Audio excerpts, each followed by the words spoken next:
અંકલેશ્વર શહેર ભાજપ દ્વારા શહેરમાં વરિષ્ઠ નાગરિકોના ઘરે પહોંચી કોઈપણ આવક મર્યાદા કે અન્ય માપદંડો વગર વયવંદના કાર્ડની નોંધણી કરાઈ હતી। પ્રધાનમંત્રી નરેન્દ્ર મોદી સરકારે વયવંદના નામની નવી યોજના શરૂ કરી છે, જેમાં 70 વર્ષથી વધુ ઉંમરના તમામ વરિષ્ઠ નાગરિકોને કોઈપણ આવક મર્યાદા કે અન્ય માપદંડ વગર ₹5 લાખની મફત સારવાર મળશે। આ યોજના હેઠળ વરિષ્ઠ નાગરિકો આયુષ્માન એપ દ્વારા ઘરે બેઠા જ આયુષ્માન કાર્ડ મેળવી શકાશે।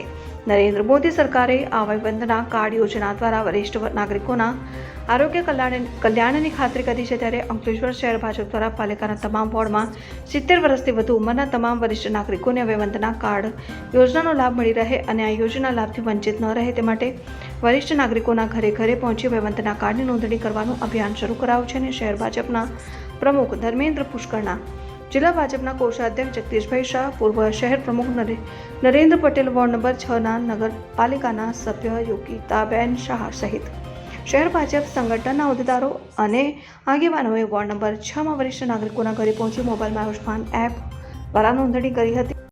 મારું નામ સુંદરલાલ ભગવાનદાસ પટેલ છે। હું કાનુગા ફળિયામાં રહું છું।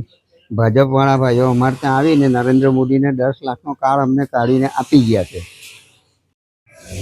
નરેન્દ્રભાઈ મોદી સરકારના 11 વર્ષ પૂર્ણ થયા છે, ત્યારે સેવા, સુશાસન અને કલ્યાણના જે કામો મોદી સરકારે કરેલા છે એ કામો દરેક જનતાને ખબર પડે એ તે ભાજપના કાર્યકરો ઘરે ઘરે જઈને એની માહિતી આપે છે।